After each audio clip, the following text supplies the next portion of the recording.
Bonjour à tous et bienvenue sur Mini PDLV. Aujourd'hui, on va réviser nos classiques avec l'Alpine A110 de seconde génération.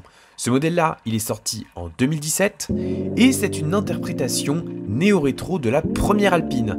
On la passe en revue tout de suite.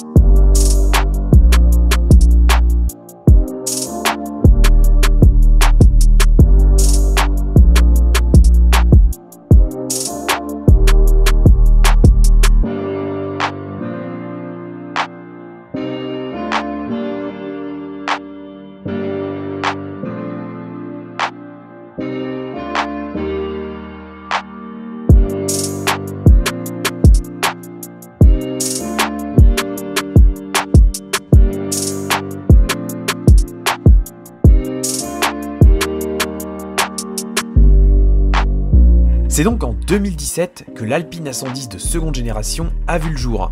D'abord, c'était sous la forme d'une First Edition, c'est-à-dire une version destinée à promouvoir le modèle par le biais d'une édition limitée, qui se caractérisait surtout par un équipement revu à la hausse, et de belles couleurs bien entendu, dont le bleu Alpine que nous avons ici. Et par la suite, en 2018, il y a eu deux versions. La première, c'est une version d'entrée de gamme, si je peux me permettre le terme, qui s'appelle Pure, et la version la plus haute s'appelle Légende, qu'on retrouve principalement grâce à ses jantes spécifiques.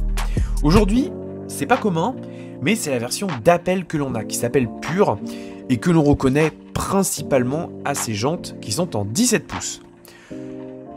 C'est pas une surprise, il y a deux fabricants principaux qui se sont attardés sur l'Alpine A110 de seconde génération. C'est donc Solido, que nous avons là, et Norev. Les deux proposent leur propre interprétation de l'Alpine A110. Je vais pas vous mentir, je trouve que la Norev est vraiment très réussie, mais elle est aussi un petit peu plus chère que la Solido que nous avons là. Mais vous allez voir que déjà là, c'est quand même déjà une superbe miniature. Le premier point que j'en retiens, c'est déjà la superbe retranscription du bleu Alpine. Alors je sais pas si on s'en rend autant compte en vidéo qu'en vrai, mais la couleur est vraiment superbe. Solido a fait une très belle application. On voit très peu de peau d'orange. La couleur rend bien. Le brillant est oufissime. C'est vraiment une très très belle pièce et rien qu'en vitrine, elle présente admirablement bien. Alors s'il y a du positif, il y a du négatif.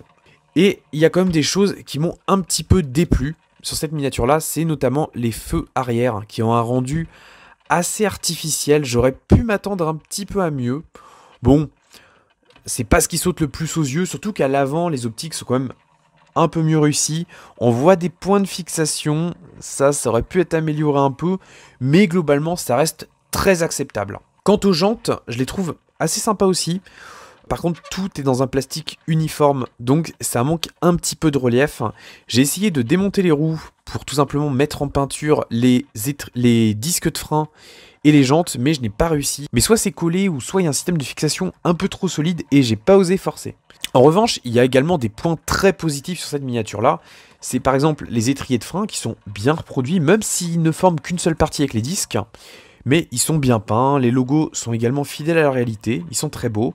On retrouve le drapeau français sur les custodes, enfin les montants arrière plutôt, c'est plus judicieux de dire ça comme ça. On retrouve aussi le logo Alpine sur la plage arrière, à l'avant, sur les ailes avant, et sur la trappe à carburant, oui, qui se trouve ici, c'est mieux là. Donc au final, c'est quand même positif dans l'ensemble. Mais alors, ce qui m'a vraiment très agréablement surpris sur cette miniature-là, je n'ai pas la Norev pour comparer, donc je pourrais pas vous dire si c'est mieux ou moins bien, c'est vraiment l'intérieur. Je le trouve qu'il est purement réussi. Si on ouvre les portes, on va laisser la voiture un peu tourner. Je trouve qu'il y a vraiment un soin tout particulier qui a été apporté. Déjà, on a les vitres sur les portières, donc déjà, ça permet un meilleur réalisme. On voit que tout a été à peu près bien retranscrit. Le tableau de bord est également très beau, les sièges aussi. Et même si tout est en plastique, Solido a même réussi à reproduire les surpiqûres. Ce qui fait que ça apporte une vraie valeur ajoutée à la miniature. Donc là, une fois de plus, je vais vous mettre les photos en superposition parce qu'on ne se rend pas bien compte. Mais même le tableau de bord, au final, tout rend très très bien. Et pour une miniature vendue une quarantaine d'euros, c'est vraiment, vraiment, vraiment très très sympa. Malheureusement, vous l'aurez compris, ce sont les seuls ouvrants que nous avons sur cette miniature-là, donc on ne pourra pas avoir le moteur, qui, on le rappelle, est un 1,8 litre TCE qui délivre 252 chevaux, si je vous dis pas de conneries.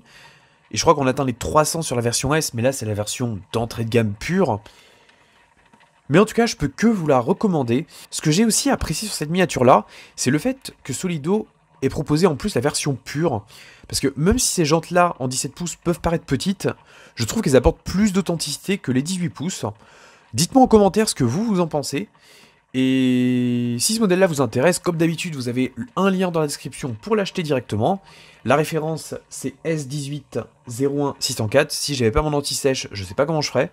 Le prix maximum conseillé, c'est 44,95 €. Et je pense que ça peut faire également un très beau cadeau de Noël. Moi, je vous dis à très bientôt. Et si une vidéo sur le diorama, qui reste encore à améliorer très largement, vous intéresse, dites-le moi et on se fait ça sous peu. Bonne route à vous, soyez prudents, bye bye.